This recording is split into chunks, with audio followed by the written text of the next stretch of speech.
Far out over the Atlantic, a flying observatory. On board, another day of familiar drills and routine procedures.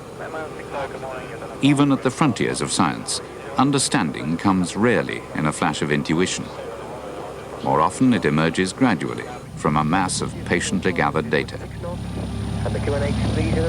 Sampling, for instance, the mix of gases in the atmosphere at different times and seasons, different altitudes.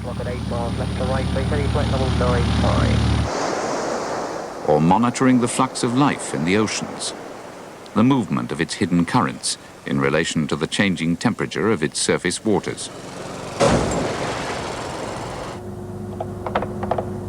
Research of this kind is being stepped up worldwide. The need to understand the interplay of atmosphere and oceans has been given a new sense of urgency by the realization that our energy-consuming way of life may be causing climatic changes with adverse consequences for us all.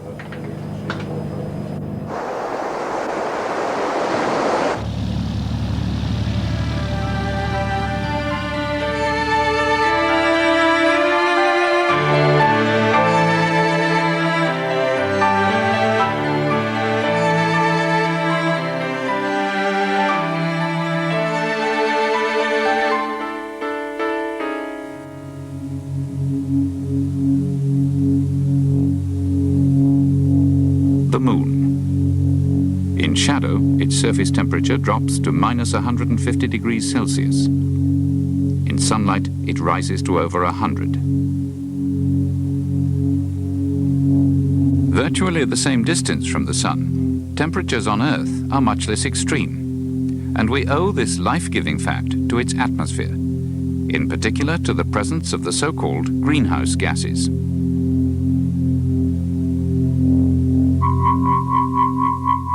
Energy from the sun reaches us in the middle bands of the electromagnetic spectrum as light and heat. To balance this daily income from the sun, Earth radiates energy back, but only in the longer wavelengths of the infrared. But it doesn't all escape back into space. Some of it is absorbed in the lower atmosphere, mainly by water vapor, but also by carbon dioxide. Throughout the long period of man's rise to civilization, this blanket of heat-absorbing gases has kept the average global temperature around 15 degrees Celsius, against the moon's minus 20. But in the last 150 years, this balance has been altered.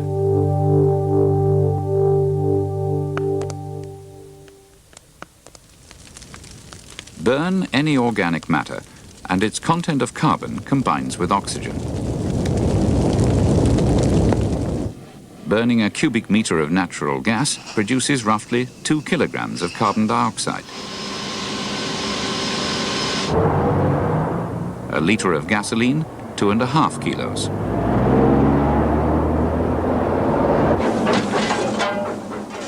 Burn a ton of coal, and you release up to 4 tons of carbon dioxide into the atmosphere.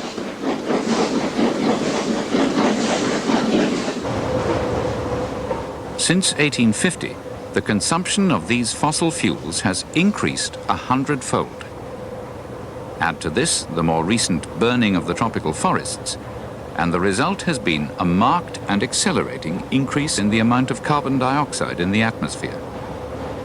What's more, there's been an even sharper increase in other, even more potent greenhouse gases, which absorb energy at different wavelengths, retaining even more heat in the atmosphere. Nitrous oxide and ozone, mainly from traffic. Methane from cattle and rice fields. And new to nature, the CFCs, used as blowing and cleaning agents and refrigerants. These other gases could soon be absorbing as much radiation as carbon dioxide. But has this started to make the Earth warmer?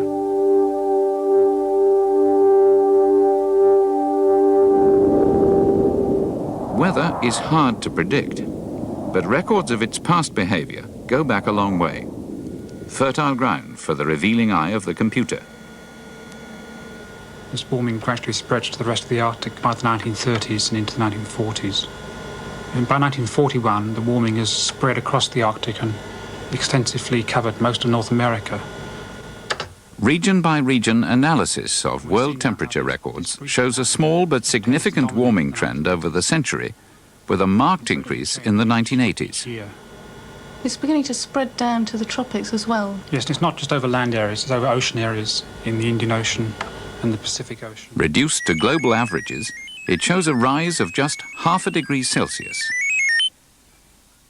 This could be due to some natural climatic change, but it does accord with computer models based on the known atmospheric processes and predicted buildup of the greenhouse gases.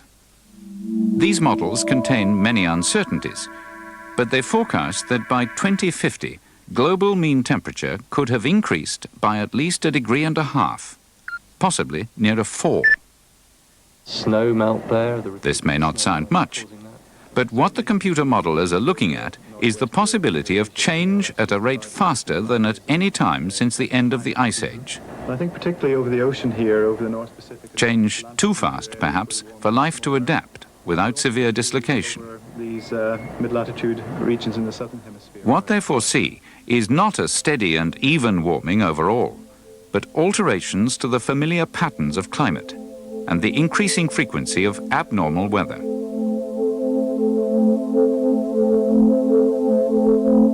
No two scenarios fully agree, but their strange, mesmerizing images of possible futures have each prompted the same serious warning, a warning endorsed by a uniquely broad consensus of scientists in their report to the United Nations at the end of 1990.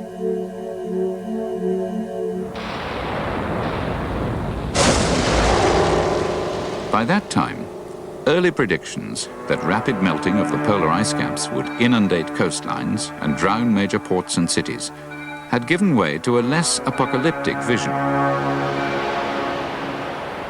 Instead, a slow rise of 1 meter or so over the coming century.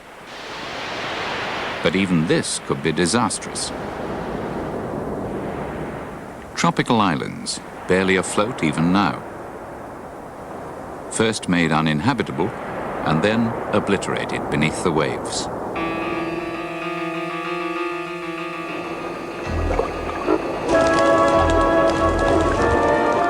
Wetland habitats destroyed by intruding salt. Coastal lowlands everywhere suffering pollution of precious groundwater, on which so much farming and so many cities depend. And the sea doesn't always destroy by stealth.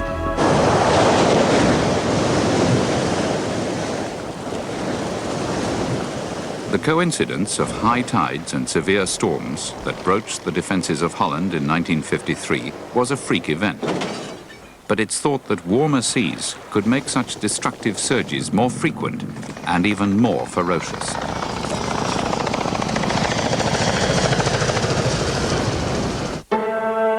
Today, Holland lies safe behind its elaborate and expensive defences. Elsewhere, in a poorer world, land and people remain at risk.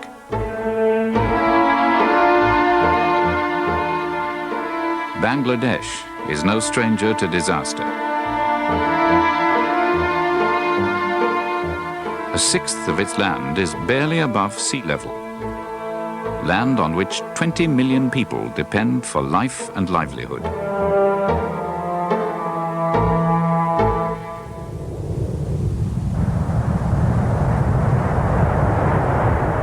If the weather machine were to be wound up to such new levels of energy, no country would remain unaffected. A high priority for the climate change modelers' attention has been the future distribution of rainfall and the impact of global warming on agriculture.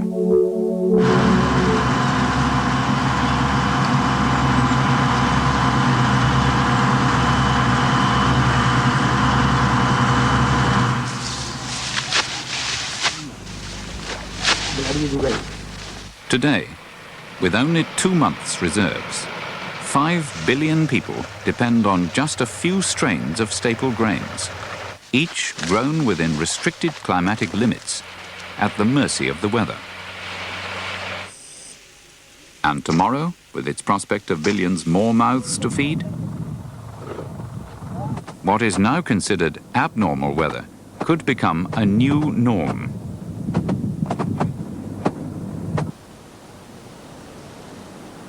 We have seen the consequences in our own time, but mostly at farming's outer margins. Next century, this could perhaps be its heartland.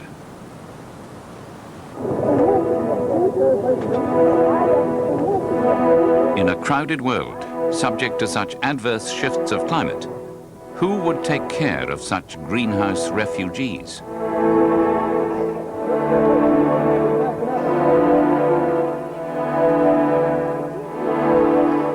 Faced with such a disturbing scenario, governments are having to consider their response.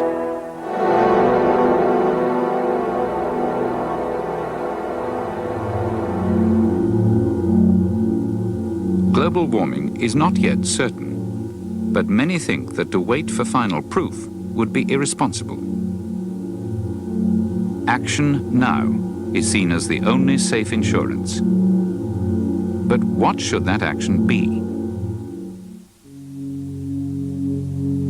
Down there, in the real world of the here and now, 1 billion people are intent on maintaining their high standard of living. 4 billion more trying hard to catch up with them.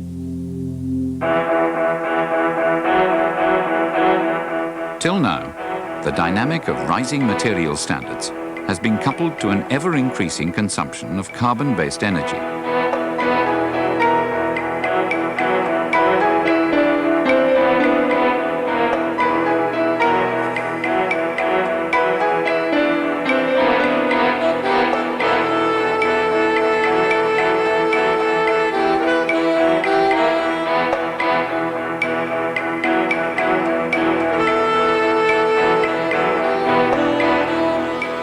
Can that coupling be broken? Can emissions of the greenhouse gases, particularly carbon dioxide, be cut back fast enough to provide that essential insurance without blunting the forward thrust of development? In a world of nation states, could such a global target be agreed, let alone achieved?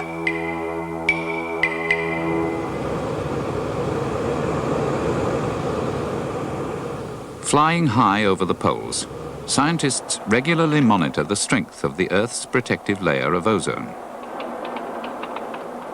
The discovery that man-made gases used in industry were destroying this vital shield brought an unusually swift political response.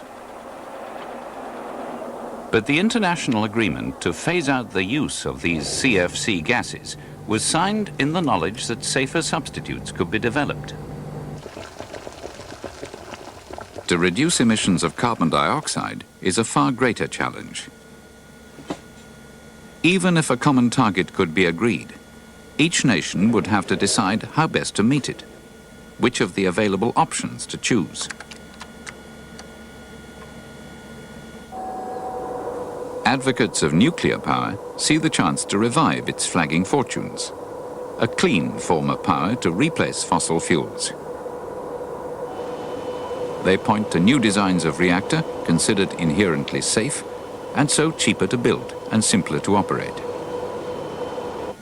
But public anxiety about reactor safety and concern over the disposal of radioactive waste suggest it's unlikely that nuclear power could be expanded fast enough to make a real impact on carbon emissions.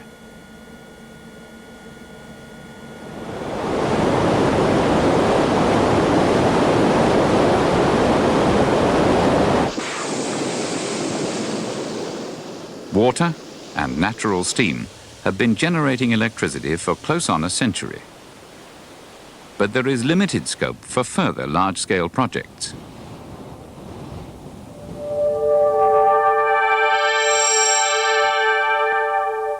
For years, the harnessing of various forms of energy derived from the sun has been written off as uneconomic or of limited application and value. But new technologies and courageous investment have brought a change of perception. In California, solar heat has been successfully harnessed to provide electricity on a commercial scale. So has the power of wind.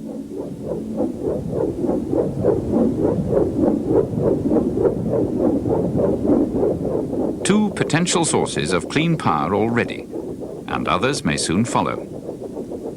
Widely applied, they might help reduce the adverse impact of growing energy demand. But they could not alone do enough to slow global warming as fast as the scientists advocate. An ultimate answer remains way beyond our reach: the dream of clean, cheap power from nuclear fusion.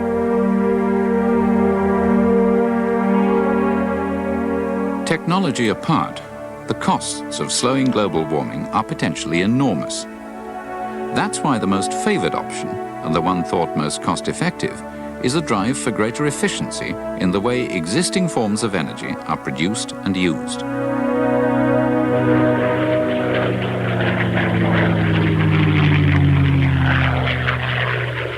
From the air, the principal target can be made clearly visible.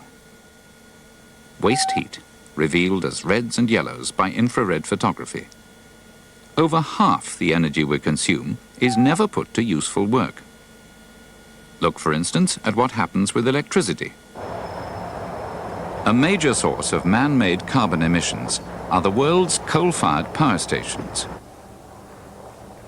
Of the coal's available energy, only 35% is transformed into electricity. Further losses occur as the power is distributed and used. An incandescent light bulb converts only 5% to light. 95% is lost as waste heat.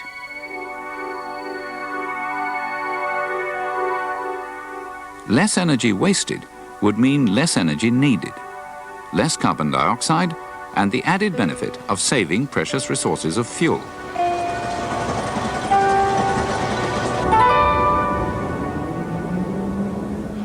Simply changing from coal to gas could cut carbon emissions by roughly 40%. And using the latest combined cycle turbine technology can raise the efficiency of power generation even further. But for many countries, gas is not an available option. Coal itself can be gasified and used much more cleanly and economically. Fluidized bed combustion is another of the new technologies that can achieve efficiencies well above conventional levels.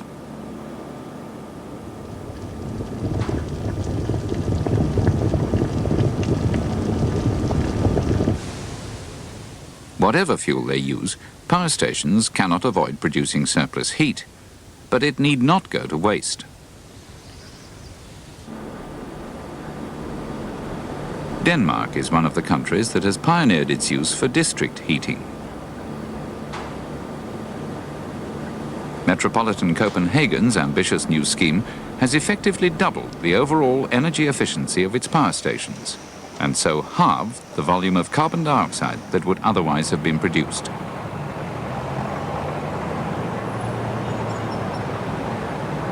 The principle of combined heat and power can be applied in a variety of ways.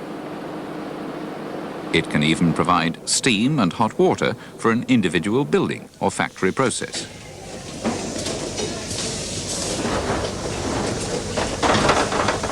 It can be applied just as effectively to established installations as to new purpose-built ones.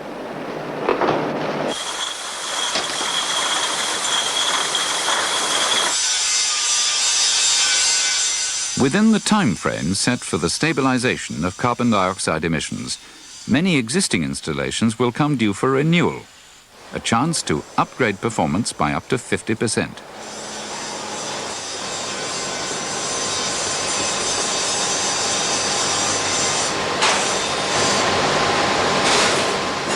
Whatever combination of energy services is needed for a particular building or industrial process, A key to optimal efficiency is the revolution in control technology brought about by electronics and the microchip.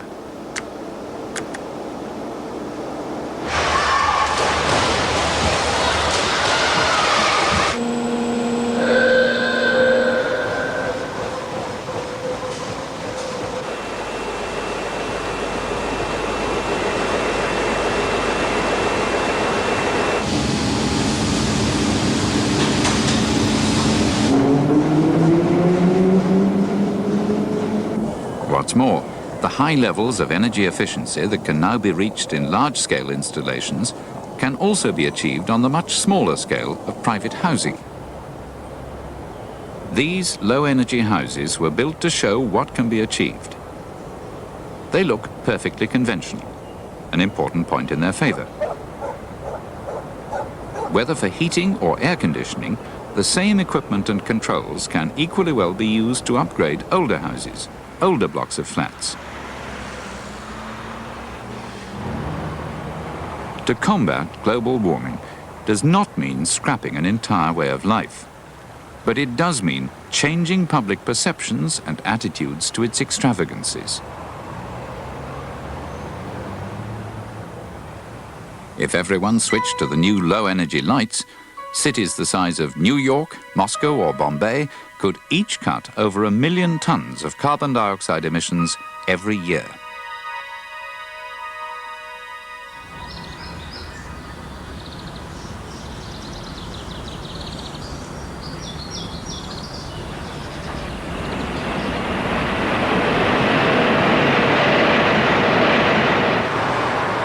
Nearly half the world's oil is used by its 500 million road vehicles.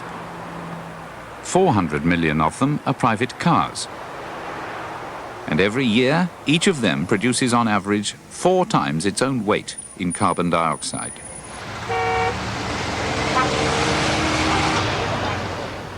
Vehicles of all kinds have constantly improved in performance and reliability.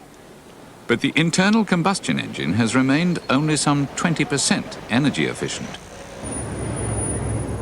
What might the future bring?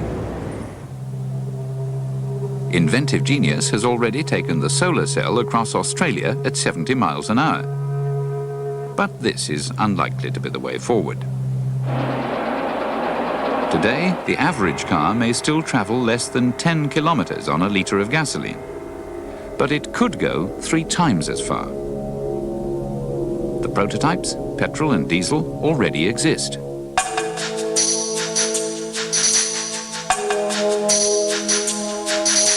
What are the chances of even a majority of cars performing to such a standard in 15 or even 20 years' time? Behind the question lies the crux of the whole issue. To combat the threat of global warming will take more than a set of technological fixes. What would induce consumers to insist on and pay for the speed of change necessary to make an impact on the problem? What carrots, what sticks might governments employ to stimulate their economies in the right direction? Advocates of intervention can point to certain precedents. In a number of countries, the switch to unleaded petrol has been encouraged by tax concessions. Taxation can work both ways. Already there's talk of a carbon tax on the principle of heaviest polluter pays most. But how to achieve fair compliance across national borders? There are encouraging signs here too. The European Community, for instance, has agreed to radical new pollution control standards applicable to all new cars from 1993.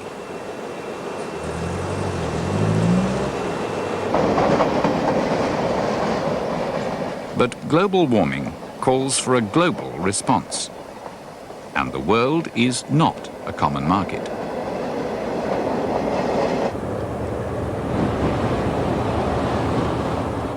In Eastern Europe, decades of bureaucratic incompetence and neglect have left a legacy of outworn, outmoded industry and a blighted environment. if the threat of global warming is to be realistically addressed, the future will need to be different.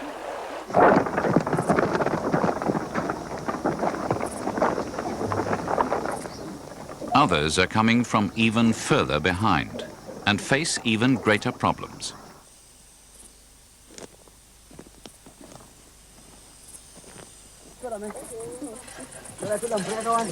Their ambition is not just to follow behind the richer nations, it's to catch up, and they will have to cope with the needs of fast-growing populations too.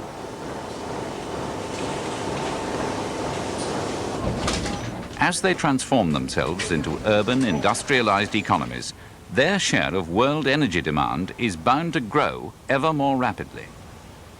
What then? How could these countries continue to advance but leapfrog the energy-intensive phase of development by which other nations prospered before its adverse consequences came to light?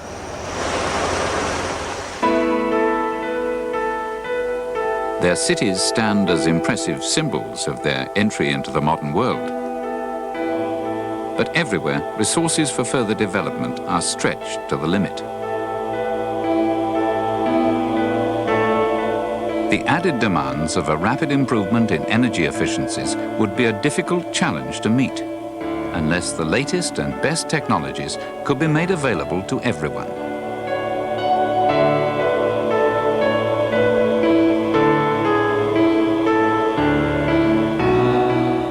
Whether or not the threat of global warming proves as grave as the scientists predict, is it too much to hope that it might act as the stimulus, the catalyst, to a new era of technical and economic cooperation? Our numbers are many and infinitely diverse, but the problems and dilemmas of climatic change concern us all.